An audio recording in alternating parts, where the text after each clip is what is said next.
નમસ્કાર મિત્રો, આજે આપણે વાત કરવાના છીએ મુંબઈના ધર્મેશ સાથે અમદાવાદમાં બનેલી સત્ય ઘટના પર. મારે આ એડ્રેસ ઉપર જવું છે, મને જરા ગાઈડ કરશો? અમદાવાદના દરિયાપુર વિસ્તારમાં રિક્ષા ઊભી રખાવીને વાડીગામ ભજીયા હાઉસની બાજુમાં ઉભેલા એક શિક્ષિત દેખાતા વડીલને ધર્મેશે સીટી બતાવી. અચ્છા, તો તમારે પુનિત પોળમાં જવું છે. જુઓ, આ સામે દેખાય ને, એ જ પુનિત પોળ. તમે અંદર જઈને પૂછી લેજો ને, કારણ કે પોળ તો મોટી છે અને હું એ પોળોમાં નથી રહેતો. ધર્મેશે રિક્ષાવાળાને પૈસા ચૂકવી છૂટો કર્યો અને જરાક આગળ ચાલીને પુનિત પોળમાં પ્રવેશ કર્યો. થોડોક અંદર ચાલીને એક શોક વટાવ્યો. પછી એક મકાનની બહાર ચોકડીમાં બેસીને કપડાં ધોતા એક બેનને એને પૂછ્યું કે ગૌરીબેન ત્રિવેદીના ઘરે જવું છે, તમે એમને ઓળખતા હો તો જરા ઘર બતાવજો. તમે ક્યાંથી આવો છો ભાઈ? જી માસી, હું મુંબઈથી આવું છું. અરે મનિયા, આ ભાઈને ગૌરીબેનના ઘરે લઈ જાને, એમના મહેમાન લાગે છે. એ બહેને એક છોકરાને મોટેથી બૂમ પાડી. મનિયો નજીક આવ્યો એટલે ધર્મેશ એની પાછળ આગળ ચાલ્યો. એક સરખી ડિઝાઇનના તમામ મકાનો હતા. સવિતાબેનની બૂમ સાંભળીને આજુબાજુના ઘરની બે ત્રણ સ્ત્રીઓ પણ દરવાજા પાસે આવીને ધર્મેશને જોવા લાગી. તોરલને જોવા જ કોઈ મૃત્યુ આવ્યો લાગે છે, નહીં તો શેખ મુંબઈથી ગૌરીબેનના ઘરે કોણ આવે? એમના સગાવાલામાં તો કોઈ છે જ નહીં. મીનાબેન બોલ્યા. પોળની પંચાયત શરૂ થઈ, પણ ધર્મેશ ઘણો આગળ નીકળી ગયો હતો. મનિયાએ હાથ લાંબો કરીને ગૌરીબેનનું ઘર હતું એ બતાવી દીધું. સવારના 9 વાગ્યાનો સમય હતો. લગભગ 7 વાગે કાલુપુર સ્ટેશને ઉતરીને પહેલા તો સ્ટેશનની બરાબર સામે આવેલી એક હોટલમાં ધર્મેશ ગયો હતો. નાઈ ધોઈને ફ્રેશ થઈ ચા પાણી પી રિક્ષા કરીને એ દરિયાપુર આવ્યો હતો. અમદાવાદમાં પહેલી જ વાર આવતો હતો એટલે અહીંના કોઈ પણ એરિયાની એને કંઈ જ ખબર નહોતી. ગૌરીબેનના ઘરના 2 પગથિયા ચડી એણે જાળી ખખડાવી. ઘર તો ખુલ્લું જ હતું, પણ જાળી આડી કરેલી હતી. જાળી ખોલવા માટે તોરલ જ આવી. પગથિયા ઉપર બેગ લઈને એક ખૂબસૂરત યુવાન ઉભો હતો. તોરલ ઓળખી શકી નહીં એટલે એણે મમ્મીને બૂમ પાડી. મમ્મી, ઓ મમ્મી, કોઈ મહેમાન આવ્યા લાગે છે. તોરલની બૂમ સાંભળીને ગૌરીબેન પણ ઝડપથી અંદરના ઓરડામાંથી બહાર આવ્યા. તમારે કોનું કામ છે ભાઈ? ગૌરીબેન પણ આ યુવાનને ઓળખી શક્યા નહીં. માસી, હું તમારા ઘરે જ આવ્યો છું, મુંબઈથી આવું છું. અંદર તો આવવા દો. હા હા, આવો ને, કહી ગૌરીબેન બાજુમાં ખસી ગયા અને ધર્મેશને બેસવા માટે એક સરસ મજાની ખુરશી આપી. ઓળખાણ ના પડી ગઈ ભાઈ? ઓળખાણ ન પડી ભાઈ. માસી, હું મુંબઈથી આવું છું, મારું નામ ધર્મેશ મહેતા છે. હું તો તમને પણ નથી ઓળખતો. હું તો તમારી અમાનત આપવા આવ્યો છું. તમે ધરમસિંહભાઈને ઓળખો છો? દાદરમાં રહેતા હતા. નામ સાંભળીને ગૌરીબેન ભડકી ગયા. એક જબરદસ્ત આંચકો લાગ્યો એમને. વર્ષો પહેલાના સંબંધો ઉપર જામેલી ધૂળ ખંખેરવા આવ્યો હતો આ યુવાન. ગૌરીબેન નામ સાંભળીને જ ગુચ્છાથી લાલચોળ થઈ ગયા. ભાઈ, તમે ઊભા થઈ જાઓ. તમે જે પણ હો, મારે કોઈ અમાનત જોતી જ નથી. પાછી આપી દો એમને અને ફરી ક્યારે પણ મારા દરવાજે આવતા નહીં. ધર્મેશ તો આભો જ બની ગયો. એને તો કલ્પના પણ નહોતી કે ગૌરીબેન આવું રિએક્શન આપશે. માસી, ધરમસિંહભાઈ આ દુનિયામાં હયાત નથી. અત્યારે એમનું પોતાનું પણ કોઈ સૌજન નથી. 3 દિવસ પહેલા જ મારી હોટલમાં તેમનું અવસાન થયું છે. મૃત્યુના આગલા દિવસે આ બેગ એમણે મને આપી છે અને તમારા એડ્રેસની આ ચીઠી, કહીને ધર્મેશે એડ્રેસની ચીઠી ગૌરીબેનના હાથમાં મૂકી. બરાબર એ જ મરોડદાર અક્ષરો. ગૌરીબેન ચીઠીના અક્ષરો ઓળખી ગયા. આ યુવાન ખોટું નહોતો બોલતો. એની વાણીમાં પણ સચ્ચાઈ હતી. ધરમસિંહનું અવસાન થઈ ગયું હતું. ભલે એમણે કાયદેસર રીતે એમની સાથે લગ્ન નહોતા કર્યા, પણ પોતે તો એમને જ પતિ માનીને આખી જિંદગી ગુજારી હતી. વર્ષો પહેલા પોળમાં રહેવા આવ્યા ત્યારે પોતે છૂટાછેડા લીધેલા છે એવી જ વાત જાહેર કરેલી. માત્ર તોરલને એમણે વાત કરેલી અને તે પણ જ્યારે એ 18 વર્ષની થઈને ત્યારે. આજે હવે એ વિધવા થઈ ચૂક્યા હતા. ધરમસિંહના મૃત્યુની વાતથી એમની આંખોમાં પાણી આવી ગયા. આ બેગમાં 10 લાખ રૂપિયા રોકડા છે. માસી, આ બેગ વિશે કોઈ જ જાણતું નથી. હું ધારત તો આ 10 લાખ રૂપિયા પોતે જ ઘરે લઈ જાત. આ નાની રકમ નથી, પણ હું પ્રમાણિક છું. અંકલે મારામાં વિશ્વાસ રાખીને આ બેગ મને સોંપી છે. હું એમનો વિશ્વાસઘાત ન કરી શકું. ગૌરીબેન ઠંડા પડ્યા. એમને લાગ્યું કે ખોટા ગુસ્સે થઈ ગયા હતા. 10 લાખ જેવી મોટી રકમ લઈને આ યુવાન પોતાના દરવાજે આવ્યો હતો. પોતે સિલાઈ અને 2-3 ઘરે રસોઈ કરીને ગુજરાન ચલાવતા હતા. બ્રાહ્મણ હતા એટલે પાડોશીઓ પણ એમને નાની મોટી મદદ કરતા રહેતા. આવી સંઘર્ષની જિંદગીમાં 10 લાખ તો ઘણી મોટી રકમ હતી. માફ કરજો ભાઈ, હું એ માણસને ભૂલી ચૂકી છું, પણ કઈ નહીં, મને તમે અને એને વાત કરો હવે. અને તોરલ તું આ ભાઈ માટે શા મૂક. ના માસી, શા તો હું હોટલમાં પીને આવ્યો છું. ભલે પીને આવ્યા, શા પીધા વગર એમ થોડું શા હાલે કઈ. તમારે આજે જમવાનું પણ અહીં જ છે. તમે છેક મુંબઈથી સ્પેશિયલ મારા ઘરે આવ્યા છો. હવે તમે મને બધી વાત કરો, ગૌરીબેન બોલ્યા. અને ધર્મેશે 4 દિવસ પહેલાની એ ઘટના યાદ કરી. અથથી અતિ સુધી સમગ્ર ઘટના વિગતવાર એને ગૌરીબેનને કહી. મુંબઈમાં મલાડની એક હોટલમાં એ મેનેજર હતો. રવિવાર સવારના 10 વાગ્યાનો સમય હતો. ધરમસિંહ ગોટેસા હોટલ ઉપર આવ્યા. ધર્મેશ એમને ઓળખતો હતો. ધર્મેશના પપ્પાના એ જૂના મિત્ર હતા. આ હોટલ પણ ધરમસિંહ અંકલના એક મિત્રની હતી અને ધર્મેશને આ હોટલમાં જોબ પણ ધરમસિંહ અંકલે જ અપાવી હતી. આજે રવિવાર હોવાથી રિસેપ્શનિસ્ટ રજા ઉપર હતો એટલે ધર્મેશ પોતે જ રિસેપ્શન કાઉન્ટર સંભાળતો હતો. અરે અંકલ તમે? હા ધર્મેશ, 1-2 પાર્ટીને હોટલમાં મારે મળવાનું છે એટલે 2 દિવસ માટે મને એક રૂમ આપી દે. ધર્મેશે રાબેતા મુજબ ડ્રોઈંગ રૂમ લાયસન્સ લઈને મશીનમાં એની ઝેરોક્સ કોપી કાઢી લાયસન્સ પાછું આપ્યું. રજિસ્ટરમાં એન્ટ્રી કરી ધરમસિંહભાઈની સાઇન કરાવી દીધી. રૂમ નંબર 213 ની ચાવી આપી. સામાનમાં એક બેગ અને એક બ્રેફ કેસ હતી. ધરમસિંહભાઈએ બ્રેફ કેસ પોતાની સાથે રાખી રૂમ એને બેગ લઈને એમની સાથે ગયું. બપોરે લગભગ 12:30 વાગે ધરમસિંહભાઈ નીચે કાઉન્ટર ઉપર આવ્યા. ધર્મેશ ત્યારે કાઉન્ટર ઉપર એકલો જ હતો. ધર્મેશ થોડીક અંગત વાત કરવી હતી. આજે ડ્યુટી પૂરી થાય એટલે શિવસાગર રેસ્ટોરન્ટ ઉપર આવી જજે ને. 6 વાગે મારી ડ્યુટી પૂરી થાય છે. લગભગ 6:15 વાગે હું પહોંચી જઈશ. ઠીક છે, આપણે ત્યાં મળીએ છીએ. જય જલારામ. જય જલારામ. ધર્મેશે પણ હાથ જોડીને કહ્યું. સાંજે બરાબર 6:15 ધર્મેશ શિવસાગર પહોંચી ગયો. ખૂણાના એક ટેબલ ઉપર ધરમસિંહભાઈ બેઠા હતા. ધર્મેશ એમની પાસે પહોંચી ગયો. ધરમસિંહભાઈએ કોલ્ડ્રિંક્સ મંગાવ્યું. જો ધર્મેશ, મારી જિંદગીનું કંઈ ઠેકાણું નથી. ક્યારે શું થઈ જાય એ હું પોતે પણ જાણતો નથી. કાલે હું હોટલ છોડી દેવાનો છું. તારે પ્લીઝ કોઈ પણ હિસાબે મારું એક કામ કરવાનું છે. તારા પપ્પા હયાત હોત તો હું સીધો તારા ઘરે જ આવત. મને તારા ઉપર પૂરો ભરોસો છે. હું તને આ બ્રેફ કેસ સોંપી રહ્યો છું. તેમાં રોકડા 10 લાખ રૂપિયા છે. ગઈકાલે મારી બેંકમાંથી જ ઉપાડેલા આ પૈસા છે. બોરવલીના મારી પ્રોપર્ટીના પેપર પણ છે અને મારું વિલ પણ છે. તારી અનુકૂળતાએ આ એડ્રેસ ઉપર આ બ્રેફ કેસ પહોંચાડવાની છે. કહીને ધરમસિંહભાઈ ધર્મેશને બ્રેફ કેસ અને એક સબરકી આપી. અંકલ, હું સમજી શકતો નથી કે આટલી મોટી રકમ તમે મને કેમ સોંપી રહ્યા છો.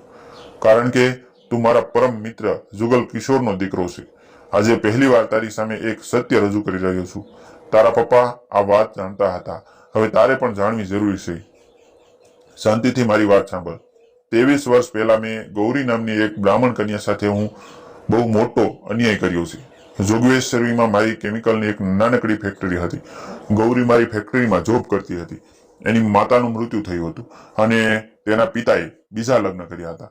ઓરમાન માના ત્રાસથી ગૌરી ઘરેથી ખૂબ જ દુઃખી હતી. મને એના માટે લાગણીઓ જન્મેલી અને છેવટે એ પ્રેમમાં પરિણામી. ગૌરી દેખાવમાં ખૂબ જ સુંદર હતી. એ મારાથી 10 વર્ષે નાની હતી. હું પરણેલો હતો. એ ગૌરી જાણતી હતી. એ મને પણ ખૂબ પ્રેમ કરતી હતી. પણ હું પરિણીત હોવાથી એ બહુ આગળ વધતી નહોતી. મેં એવી વાત કરી કે મારો ડિવોર્સનો કેસ ચાલે છે. 6-12 મહિનામાં મને છૂટાછેડા મળી જાય પછી આપણે કાયદેસર લગ્ન કરી લઈશું. ત્યાં સુધી તને અત્યારે એક અલગ રૂમ લઈ આપું છું. એ મારી વાતોમાં આવી ગઈ. એણે પિતાના નામે એક ચીઠી લખીને ઘર કાયમ માટે છોડી દીધું. ચીઠીમાં એવું લખ્યું કે એ કોઈ યુવાનના પ્રેમમાં છે અને એની સાથે લગ્ન કરીને કાયમ માટે ઘર છોડી રહી છે. ખૂબ જ સમજદાર હતી. એને મારું નામ ન લીધું. ભુલેશ્વરીના એક માળામાં રૂમ રાખીને હું એને ત્યાં લઈ ગયો. એના પિતા તપાસ કરવા માટે મારી ફેક્ટરીએ પણ આવેલા, પણ મેં કહ્યું કે કેટલાક દિવસોથી ગૌરી આવતી નથી અને એને નોકરી છોડી દીધી છે. 2 વર્ષ સુધી ગૌરીને અંધારામાં રાખીને હું સંસાર ભોગવતો રહ્યો. મારું પોતાનું ઘર દાદરમાં હતું. ધંધાના કામે બહારગામ જવાના બહાના હેઠળ હું અઠવાડિયામાં 3-4 દિવસ ગૌરી સાથે જ રહેતો. લગભગ 2 વર્ષ સુધી આ પ્રમાણે ચાલ્યું. મારે પોતાને કોઈ સંતાન નહોતું. 2 વર્ષ પછી ગૌરીએ એક સુંદર પુત્રીને જન્મ આપ્યો. અચાનક એક દિવસ મારી પત્નીને ગૌરી વિશેની જાણ થઈ. મારા શાળાઓ બહુ જ માથાભારે હતા. ભુલેશ્વરી જઈને ગૌરીને એમણે ખૂબ જ ટોર્ચર કરી અને ધમકી પણ આપી. ગૌરીને પણ બધી સત્ય હકીકતની તે દિવસે જાણ થઈ ગઈ. ગૌરી રાતોરાત મુંબઈ છોડીને અમદાવાદ જતી રહી. ગૌરી અમદાવાદમાં રહે છે. એની મને તો હમણાં 6 મહિના પહેલા જ જાણ થઈ. 10 વર્ષથી હું એને શોધતો હતો. ગૌરીની મેં બહુ જ તપાસ કરી, પણ મને ક્યાંથી એનો પતો ન મળ્યો. ગૌરી ગયા પછી મારું દાંપત્ય જીવન એકદમ કડવું થઈ ગયું. મેં કોઈ બીજી સ્ત્રીને રૂમ લઈ આપ્યો હતો અને એને મારી દીકરીને જન્મ પણ આપ્યો હતો. એ જાણ્યા પછી મારા ઘરમાં ઝઘડા વધી ગયા અને મારી પત્નીએ મારાથી ડિવોર્સ લઈ લીધા. બહુ મોટી રકમ ચૂકવવી પડી. હું જિંદગીથી ખૂબ જ નિરાશ થઈ ગયો હતો. ગૌરીને ગુમાવી દીધી હતી, એનું બહુ દુઃખ હતું. આત્મહત્યાના પણ મને વિચારો આવતા હતા. ફેક્ટરી પણ વેચી નાખવી પડી હતી. પૈસે ટકે ખુવાર થઈ ગયો હતો. એક દિવસ અચાનક તારા પપ્પા જુગલ કિશોર મને મળી ગયા. અમે બંને કોલેજમાં સાથે જ હતા, સાથે ભણતા હતા. મારી હાલત જોઈને એમને દયા આવી. એ મને દલાલ સ્ટ્રીટ લઈ ગયા અને એક મોટા શેર બ્રોકરના ત્યાં નોકરી અપાવી. 1 વર્ષ નોકરી કર્યા પછી મને પોતાને પણ શેર બજારની આંટીઘૂંટીઓમાં ખબર પડવા લાગી. જે પણ પૈસા મને મળતા એ હું શેર બજારમાં રોકતો ગયો. કિસ્મતે સાથ આપ્યો. 5 વર્ષમાં તો હું 50 લાખ રૂપિયા કમાયો. બરાબર એ જ સમયે તારા પપ્પાનો ખરાબ સમય ચાલુ થયો અને એ કર્જમાં આવી ગયા. શેર બજારની ઓફિસમાં આવીને એ મને મળ્યા. પોતાની બધી અપવર્તીથી મને કહી. જે લોકો એમને રોજ ધમકી આપતા હતા એવા લોકોના 5 લાખ રૂપિયા મેં ચૂકવી દીધા. તું ગ્રેજ્યુએટ થઈ ગયો હતો અને જોબ શોધતો હતો એવું એમણે કહ્યું. એટલે મેં મારા મિત્રની આ હોટલમાં તને જોબ અપાવી દીધી. મારી ભલામણથી તને મેનેજર પણ બનાવી દીધો. ધર્મેશ ધરમસિંહભાઈની વાત સાંભળી રહ્યો. એ પપ્પાના મિત્ર હતા પણ એમણે 5 લાખ જેટલી મદદ પણ પપ્પાને કરી એ આજે પહેલી વાર જાણવા મળ્યું. ધરમસિંહભાઈના પોતાના ઉપર ઘણા ઉપકાર હતા. બેટા, આજે મારી ઉપર 3 કરોડનું દેવું છે. હું હવે અહીં રહી શકું તેમ નથી. બહુ મોટો સટ્ટો મારાથી થઈ ગયો અને એ જ દિવસે શેર બજાર તૂટી પડ્યું. આમાંથી બેઠા થવું શક્ય જ નથી. હવે બહુ વિચારીને મેં મારું વિલ બનાવ્યું છે. મારી પ્રોપર્ટી ઉપર કોઈ ટાંસ આવે તે પહેલા બોરવલીની મારી પ્રોપર્ટી હું ગૌરીને આપી રહ્યો છું. મારા સહી કરેલા તમામ ડોક્યુમેન્ટ આ બ્રેક કેસમાં છે. ગૌરી એમાં સહી કરીને રજિસ્ટર ઓફિસમાં જઈને પ્રોપર્ટી પોતાના નામે કરાવી શકશે. જરૂર પડે ને તો તું એને મદદ કરજે. અને બીજી એક વાત, મેં મારી દીકરીને જોઈ જ નથી. આજે તો એ 21 વર્ષની થઈ ગઈ છે. એવું સાંભળ્યું છે કે એની મમ્મીની જેમ એ પણ ખૂબ રૂપાળી, સુંદર છે. હું ઈચ્છું છું કે તને જો એ પસંદ આવે તો તું એની સાથે લગ્ન કરી લે. તારા લાઈફમાં બીજું કોઈ પાત્ર હોય તો મારું કોઈ દબાણ નથી. મારી દીકરીને જોયા પછી જે તે નિર્ણય લેજે. તારા ઘરે એ સુખી થશે. મારા તમને બંનેને આશીર્વાદ છે. તું જુગલ કિશોરનો દીકરો છે. તારી સાથે લગ્ન થશે તો મને આનંદ થશે. લગ્ન પછી તું મારા બોરવલીના ફ્લેટમાં પણ શિફ્ટ થઈ શકે છે. મેં આ બ્રેક કેસમાં એક પત્ર પણ બંધ કવરમાં મૂકેલો છે. ગૌરીને કહેજે કે એ વાંચી લે. ભલે અંકલ, એકાદ વીકમાં હું અમદાવાદ ચોક્કસ જઈ આવું છું અને ગૌરી માસીને આ 10 લાખ પણ આપી આવું છું. પણ તમે હવે ક્યાં જશો? મારા ઘરે પણ થોડા દિવસ રોકાઈ શકો છો? ના બેટા ના, મુંબઈમાં હું રહી શકું એમ નથી. રકમ ધાર્યા કરતા ઘણી મોટી છે. જે લોકોના પૈસા લઈને મેં આ સટ્ટો કર્યો છે એ બહુ મોટા માથા છે. મારા ઉપર જીવનું જોખમ છે. રાત્રે ઊંઘી પણ શકતો નથી હું. ઠીક છે અંકલ, તમારું કામ થઈ જશે. તમારી દીકરી પણ જો સંમત થશે તો લગ્ન માટે ચોક્કસ વિચારીશ. વાત પૂરી કરીને બંને જણાએ કોન્ટ્રાક્ટ પણ પૂરું કર્યું અને ઊભા થયા. ધર્મેશ બ્રેક કેસ લઈને પોતાના ઘરે ગયું. બીજા દિવસે સવારે 7 વાગે ધર્મેશ ઉપર હોટલમાંથી ફોન આવ્યો કે 213 નંબર વાળા અંકલે રાત્રે પંખે લટકીને સુસાઇડ કરી લીધો છે. ધર્મેશ રિક્ષા કરીને તરત હોટલ આવી ગયો. પોલીસને ફોન કર્યા, પંચનામું કર્યું. અંકલ વિશે કોઈને કંઈ જ ખબર નહોતી. અંકલે માત્ર 4 લાઈનની સુસાઇડ નોટ લખી હતી. મારા મૃત્યુ માટે કોઈ જ જવાબદાર નથી. કરોડોનું દેવું થઈ જતા આત્મહત્યાનો નિર્ણય મેં લીધો છે. ધરમસિંહ ગોટેસા. ધર્મેશે પણ ચૂપ રહેવાનું પસંદ કર્યું. થોડી વારમાં એમ્બ્યુલન્સ આવી અને પોસ્ટમોર્ટમ માટે ડેડ બોડીને લઈ ગઈ. ધર્મેશે આ બધી વાત ગૌરીબેનને વિગતવાર કરી. માત્ર ગૌરીબેનની દીકરી સાથે લગ્ન કરી લેવાની ધર્મેશભાઈ એ જે વાત કરેલી તે હાલ પૂરતી છુપાવી. બસ માસી, માત્ર તમારી આ અમાનત આપવા માટે જ અમદાવાદ આવ્યો છું. તમે પૈસા ગણી લ્યો અને સાથે એક કવર છે એ પણ વાંચી લ્યો. ધર્મેશે ગૌરીબેનને કહ્યું અને તોરેલે બનાવેલી ચા એને લીધી. પૈસા ગણવાની તો કોઈ જરૂર નથી ભાઈ. તમારી આ બધી વાત સાંભળ્યા પછી મને ખૂબ જ આઘાત લાગ્યો છે. એ મને સાચા હૃદયથી પ્રેમ કરતા હતા તે મને આજે ખબર પડી. આજ સુધી તો હું એમ જ માનતી હતી કે મારી સાથે એમણે દગો કર્યો છે. એમને ઓળખવામાં બહુ મોટી ભૂલ કરી છે. આજે હું ખરા અર્થમાં વિધવા થઈ ગઈ છું. માસી, તમે દુઃખી ન થશો. અંકલે તમારું ખૂબ જ ધ્યાન રાખ્યું છે. 10 લાખ રૂપિયા જેટલી મોટી રકમ અને બોરવલીનો 50 લાખનો ફ્લેટ એમણે તમારા નામે કરી દીધો છે. તમે હવે મુંબઈ આવી જાઓ. ગૌરીબેને બ્રેક કેસ ખોલીને અંદરથી કવર બહાર કાઢ્યું અને ખોલીને પત્ર વાંચવાનું ચાલુ કર્યું. તોરલ પણ મમ્મીની પાસે બેસી ગઈ અને એ પણ પત્ર વાંચવા લાગી. ધર્મેશ તોરલના અદ્ભુત સૌંદર્યને એકટીસે જોઈ જ રહ્યું. ગૌરી, આપણા સંબંધો ઉપર 10-10 વર્ષની ધૂળ સડી ગઈ છે, એટલે ભૂતકાળને હું યાદ નથી કરાવતો. 6 મહિના પહેલા તારા સમાચાર મને મળ્યા કે તું અમદાવાદમાં ત્યારથી સૌથી વધુ આનંદ મને થયેલો કે મારી ગૌરી સલામત છે. 2 મહિનાની દીકરી આજે 21 વર્ષની થઈ ગઈ, પણ હું એને મળી શક્યો નથી. એનું મને દુઃખ છે. એનું નામ શું છે એ પણ મને તો ખબર નથી, અને એ તો મને ક્યાંથી ઓળખતી હોય. 10 વર્ષમાં તમે લોકોએ ખૂબ જ દુઃખ વેઠ્યા હશે, એ હું જાણું છું, અને એટલે જ મારી પાસે જે પણ બચત છે એ તમામ બચત ઉપાડીને તમને લોકોને મોકલી રહ્યો છું. બોરવલીનો મારો ફ્લેટ પણ તારા નામે કરી દીધો છે. તમે લોકો મુંબઈ આવી જશો તો મારા આત્માને આનંદ થશે, કારણ કે આત્મહત્યાનો નિર્ણય તો મેં ક્યારનો લઈ લીધો છે. મને માફ કરી દેજો. નવા જન્મમાં આપણે જરૂર મળશું. ધર્મેશ મારા મિત્રનો દીકરો છે, હોટલમાં મેનેજર છે, સંસ્કારી છોકરો છે. આપણી દીકરી સુખી થશે. મારી વહાલી દીકરી માટે ધર્મેશના નહીં પાડે એની મને ખાતરી છે. તારી દીકરી મારું પોતાનું જ લોહી છે, એટલે જમાઈ પસંદ કરવાનો મારો પણ અધિકાર છે. મારી જિંદગીને માન આપીને ધર્મેશ કુમારને જમાઈ રાજ તરીકે તમે પણ સ્વીકારી લેશો તો મને ખૂબ જ આનંદ થશે. ધરમસિંહ પત્ર વાંચીને ગૌરીબેન રડી પડ્યા. તોરલ ઊભી થઈને આ પાણીનો ગ્લાસ લઈ આવી અને મમ્મીને આપ્યો. પાણી પીને ગૌરીબેન થોડા સ્વસ્થ થયા. સાડીના શેડાથી આંખો લૂસી નાખી. ધર્મેશ કુમાર, ખબર નહીં પણ આજે સૂરજ કઈ બાજુ ઉગ્યો છે. અહીં હું લાગણીઓથી ભરાઈ આવ્યું છે. મારી દીકરીનો હાથ આજથી તમારા હાથમાં સોંપું છું. આજે સગાઈના ગોળધાણા પણ વેચું છું. તોરલને તમે હવે જીવનભર સંભાળી લેજો. એમની પસંદગી એ જ મારી પસંદગી. એમણે તમને જમાઈરાજ તરીકે જ મારા ઘરે મોકલ્યા છે. ગૌરીબેન બોલ્યા, માસી, તમે તોરલને તો પૂછી જુઓ કે આ સંબંધથી ખુશ છે ને એ.